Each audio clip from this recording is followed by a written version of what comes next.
Pro Group Management. Workers' comp that works for you. This is 7 at 7 from the Las Vegas Review-Journal. A new project off the 215 Beltway is turning heads. That kicks off your business news, sponsored by Bank of Nevada, Bank on Accountability. Happy Friday, and thank you for joining us here on 7 at 7. Construction on Station Casino's latest project, the Durango Casino Resort on the 215 Beltway, has grown to 15 floors. But now a 60 by 55-foot LED sign is pulling passerbys' attention. Review-Journal's James Schaefer has more from the resort. Renee, Durango Casino Resort is illuminating us with a new marquee and a new projected opening date for the property. It's really exciting. This is another big milestone in this project for us. General Manager David Horn talked to reporters Thursday night about the $780 million property, while also touting the new marquee, which was officially lit and can be seen along the 215 Beltway. There are 6 million lights on the sign, 130 feet tall. Horn said the property, which is due to open November 20th, will fill about 1,500 jobs for the valley. So it's a good growth opportunity, not just within our company for promoting team members within, but our external hires that we're going to get started on soon. For the Las Vegas Review-Journal, I'm James Schaefer. Now to your weather report, brought to you by Star Nursery, your garden's partner for every bloomin' thing. Happy Friday, everyone. Sunny and hot is in your forecast for today. Today's highs will be around 105 degrees with light winds. Tonight, mostly clear skies, lows around 81 degrees. For the rest of the weekend, sunny and hot conditions will continue. Daytime highs will remain in the low 100s, getting as high as 109 by Sunday. Clear skies for your evenings with lows staying in the low 80s. Temps will decrease heading into your work week. Now to your top stories, brought to you by Nevada Hand's Silver Sky Assisted Living Community. Learn more at nevadahand.org. A former death row prisoner whose conviction was overturned in 2020 is set to go on trial again for the killings of his sixth wife and an alleged hitman. Although he is no longer in danger of being sentenced to death, 68-year-old Thomas Randolph's trial is set to begin with jury selection on Tuesday. Prosecutors are no longer seeking the death penalty for Randolph because of his age. Randolph has maintained his innocence since he was arrested in January 2009. A couple pleaded not guilty to child abuse charges after police found two children in their apartment locked in a dog cage. Travis Doss and his wife Amanda Stamper were arrested June 11th after Stamper told a Walgreens employee that her husband was beating his children and that he was going to kill her. Doss was indicted with child abuse and kidnapping charges, and Stamper was accused of failing to protect the children from bodily harm. The jury trial is scheduled for October. A woman facing felony charges after allegedly luring an intoxicated man to a motel where he was robbed. The man left Horseshoe Las Vegas in what he thought was an Uber ride. A red sedan drove up to the pickup area and 20-year-old Rejane Jones ushered the man into the vehicle. He was taken to a motel where two men pistol whipped him and stole his cell phone. Jones was arrested at a Starbucks and her preliminary hearing is scheduled for January 29th.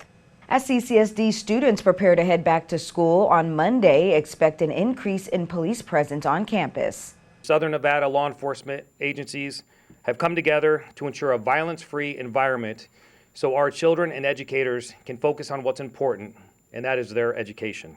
Deputy Chief Rader asked that parents help keep their schools safe. He urged parents to monitor their children's social media, and if parents are worried about what they see on their child's social media, they can report their concerns through the Safe Voice program at safevoicenv.org. Sports brought to you by Station Casinos, STN Sports. Download the app today. The Raiders spent their off day from training camp serving lunch at Palo Verde High School. The purpose of the visit was to present a check to support funding of the school's athletic program. Football teams from 42 local high schools have had the opportunity to visit Raiders training camp this year. Bonanza High School's head coach spoke about what the visit meant to his student athletes. My kids are able to see how the pros work. They're able to see what it takes to get to that level, and they're also able to see how universal football is. In your health news, sponsored by Boulder City Hospital, we're here for you when you need us. The Southern Nevada Community Health Center is celebrating National Health Center Week, August 6th through the 12th. The center is raising awareness of all the services it offers and showing appreciation for patients with giveaways and raffle prizes. Services offered by the center include primary care, family planning, behavioral health, and pharmacy.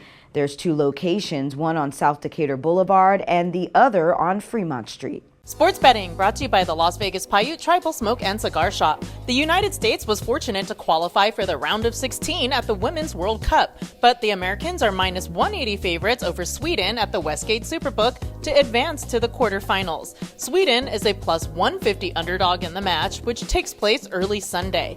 The U.S. is the 4-1 second choice to win the tournament behind England at 3-1.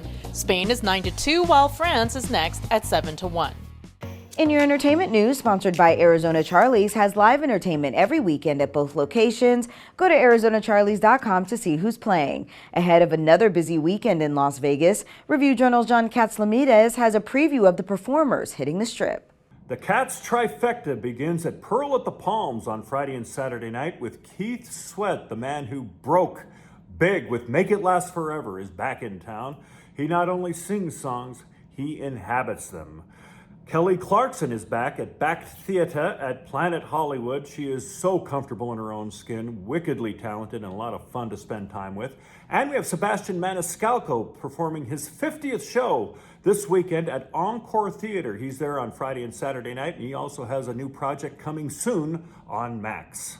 And it's all about food on this Friday with a look at the headlines in the culinary world. Celebrated chef Michael Mina is going global at Mandalay Bay with his new restaurant Orla, with a nod to the chef's Egyptian heritage, set to open this winter. And over in Henderson's historic Water Street district, Boulevard Grill is now open. The restaurant brings a blend of American contemporary and classic cuisines. For more foodie finds, log on to lvrj.com. For 7 at 7 a.m., I'm Renee Summerhour. Thank you for joining us. You can watch breaking news live anytime on any of the platforms listed on your screen. And be sure to join us tonight for 7 at 7 p.m. Have a great weekend. Review Journal Studio, sponsored by Adam Kuttner. Get the maximum settlement as quickly as possible. This 7 at 7 update, sponsored by Pro Group Management. You're watching 7 at 7 from the Las Vegas Review Journal.